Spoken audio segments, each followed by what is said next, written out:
Good evening and welcome to Annenberg Radio News' live Election Day coverage. From Los Angeles, I'm Jeha Joshua Chang. Coming up, with just a couple of hours of voting left in California and in the western states, we check in with our reporters about how things have been going at polling places today in California and across the country, given concerns about possible voter intimidation. We also take a look at some key congressional races in Southern California that could swing back into the GOP column. We check in with a reporter in Washington, D.C., where there have been already protests and arrests near the White House. We also have a panel discussion about the power of the youth vote this election season. Stay with us.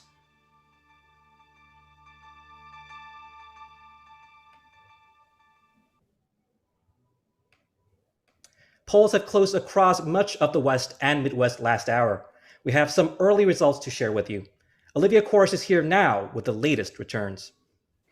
Thank you, Josh. So in Florida, with the entire state now closed, we have the latest results from the key state. Trump is leading Biden by about 4 percentage points with 90% of the votes counted. In Pennsylvania, major swing state, we have Biden leading Trump by about 50 percentage points with 8 of the votes counted.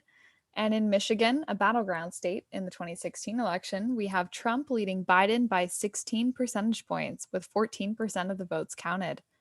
In Kentucky, we have Trump leading Biden by about 40 percentage points with about 82% of the votes counted. And in Georgia, a major political battleground ever since the midterm elections back in 2018, we have Trump leading Biden by 14 percentage points with 33% of the votes counted. And in a much anticipated Senate race, we have David Perdue leading Jon Ossoff by about 15 percentage points. That's also in Georgia. And the special Senate election, we have Raphael Warnock leading Kelly Loeffler by less than 1 percentage points.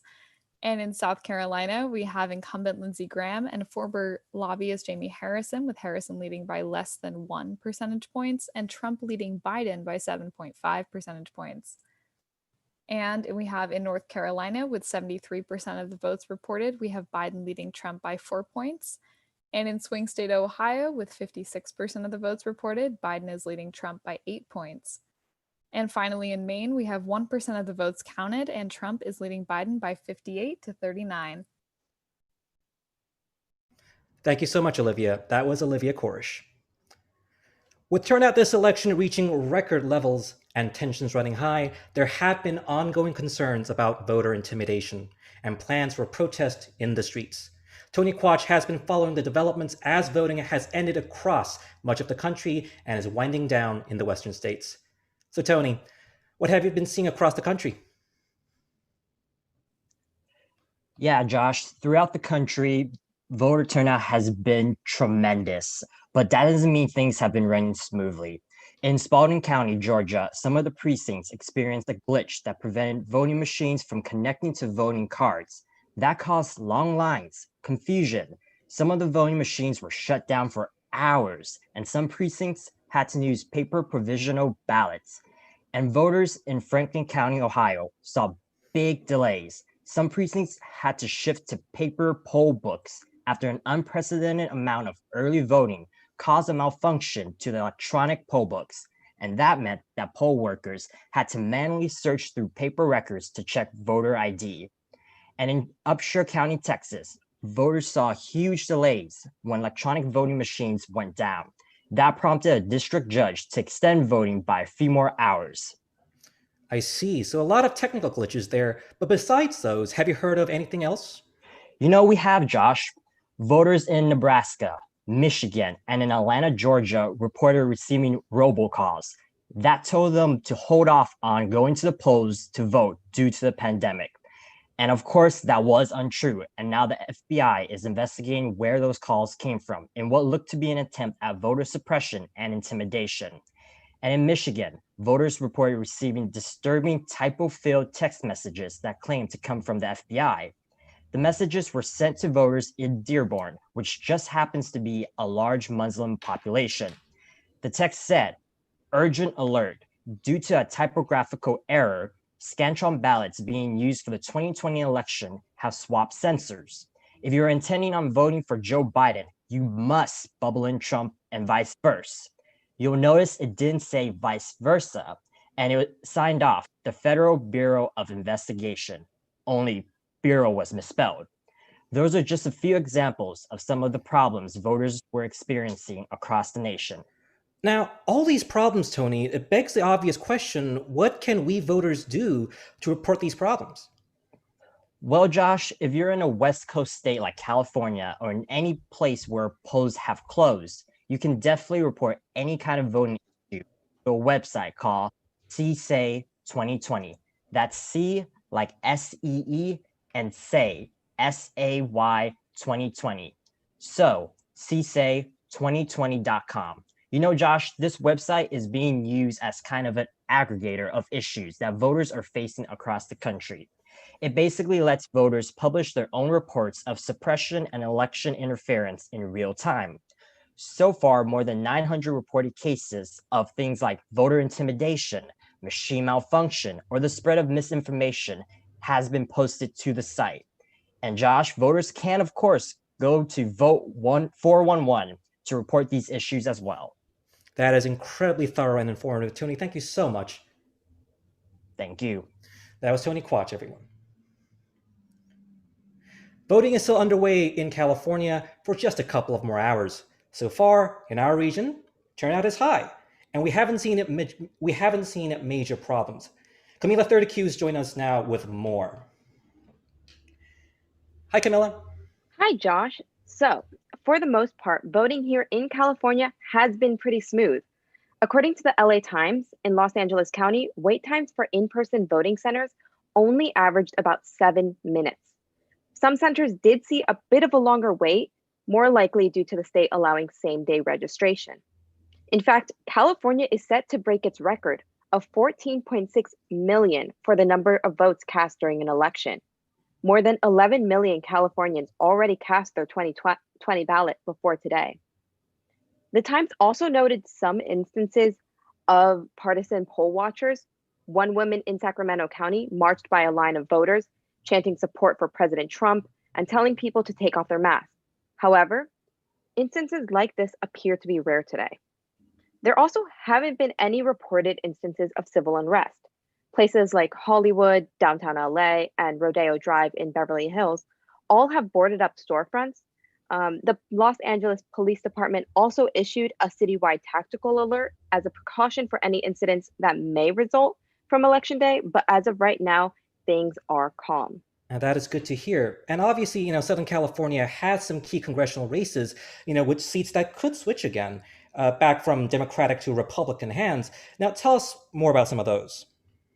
Yeah, so some congressional races in Southern California are tight, like Democratic incumbent Harley Ruda versus local Republican leader / Trump supporter Michelle Steele.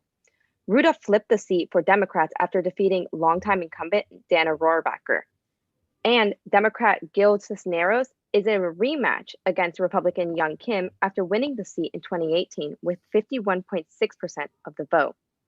In San Diego, there's a race to fill the seat left open after Duncan Hunter was convicted of corruption.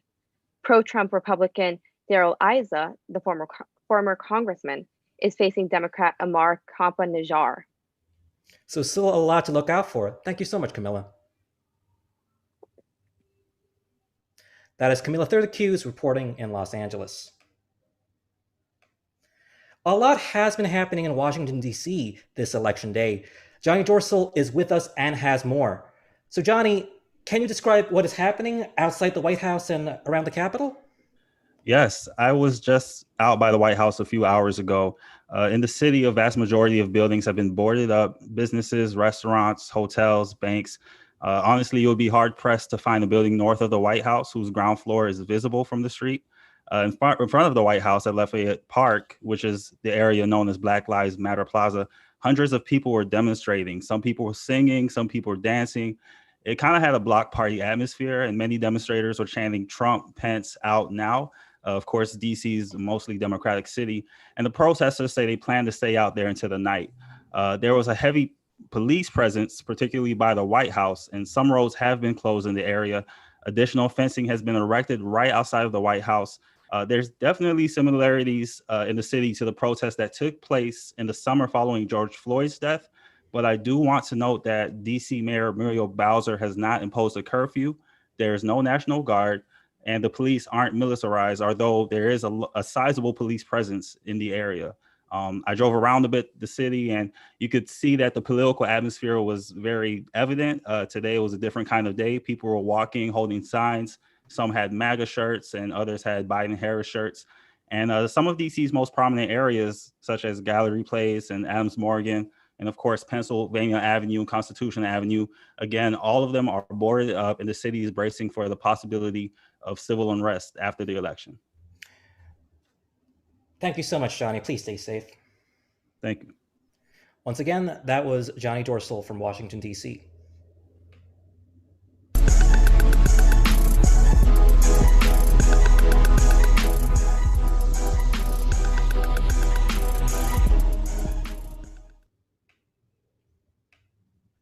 This election may be groundbreaking for young voters.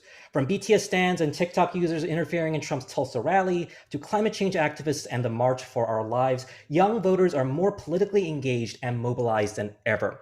For tonight's election roundtable focused on the youth vote, we have Annenberg Media's politics anchor Luke Scorzel and the politics desk editor Caitley Johnston.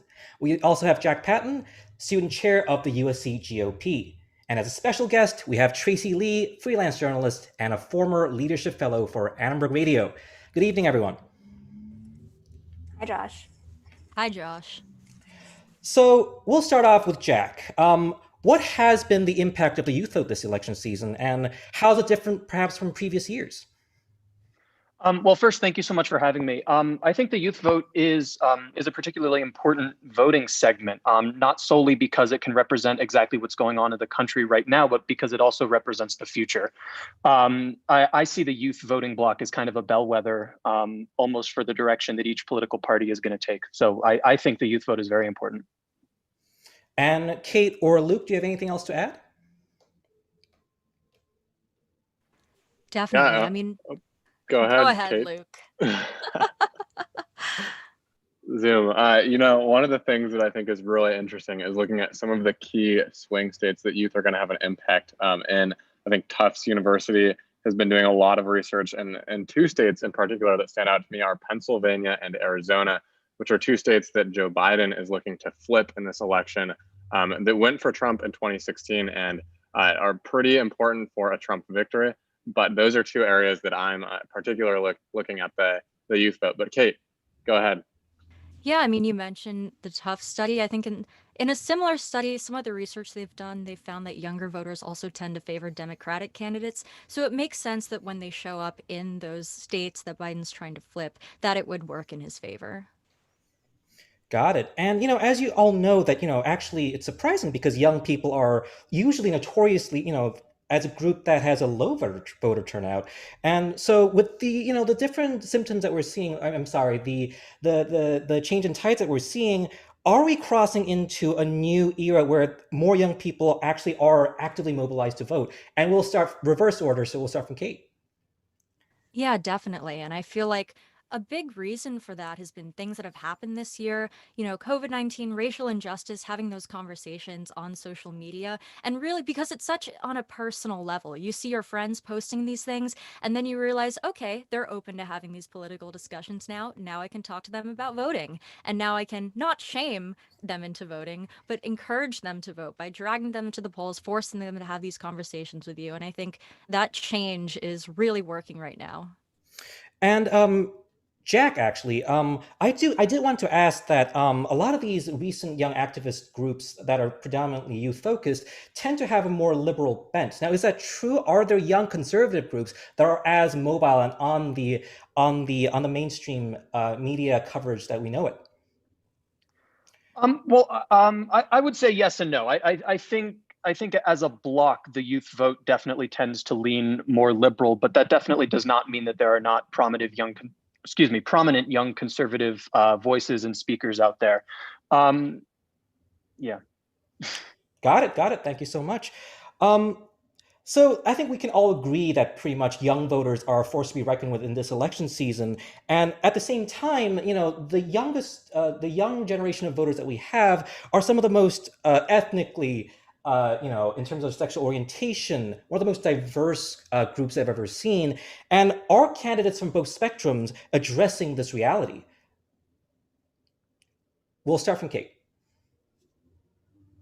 I mean, it is interesting to look at different groups and how they respond to this election because personally I've been talking to a lot of Vietnamese people about how their families didn't necessarily talk to them about politics growing up. And this is not true for everyone, but a lot of people I've spoken to, and they say now that they've seen kind of what's going on and how Trump has addressed racial injustice and everything else that's gone on this year, it's really been eye-opening for them.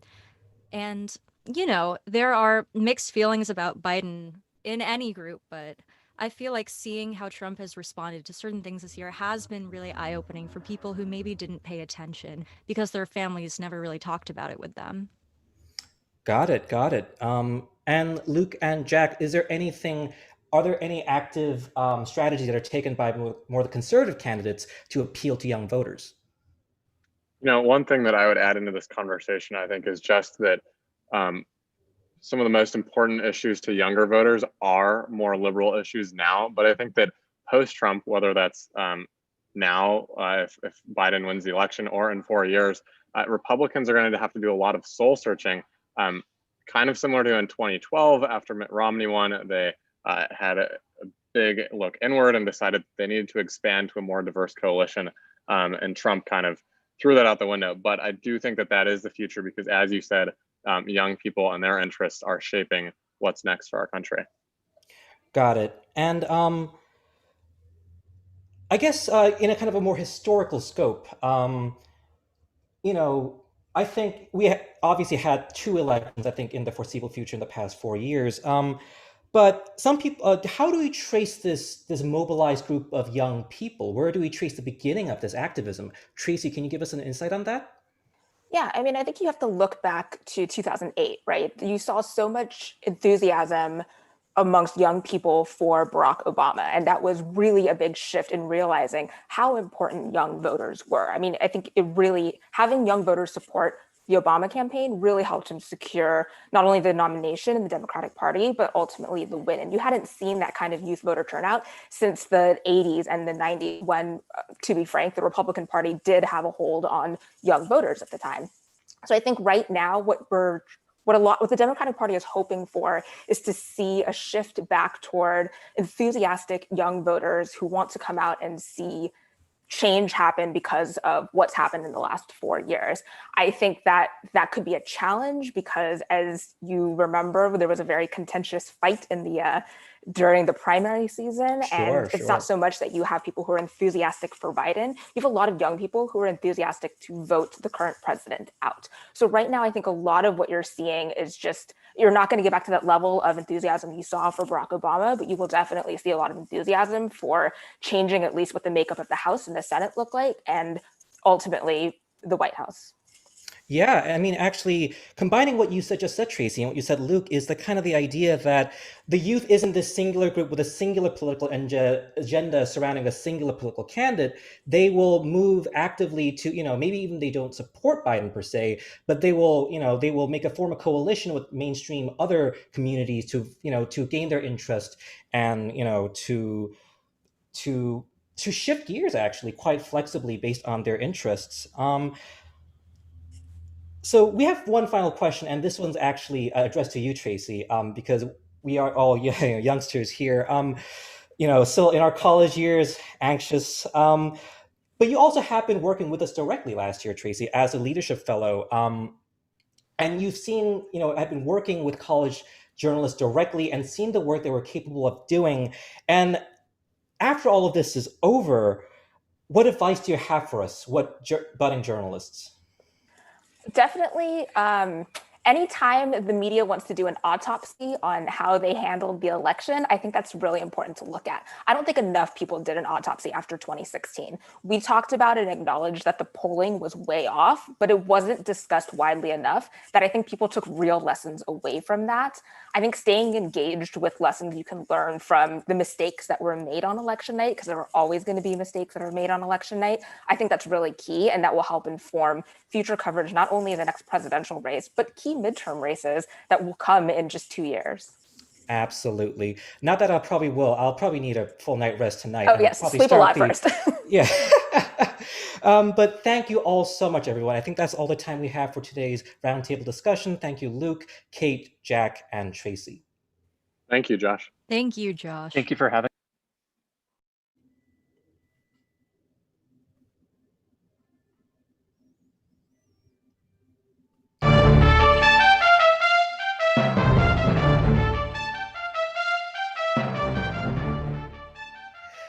Thanks for tuning in to Annenberg Radio's special edition.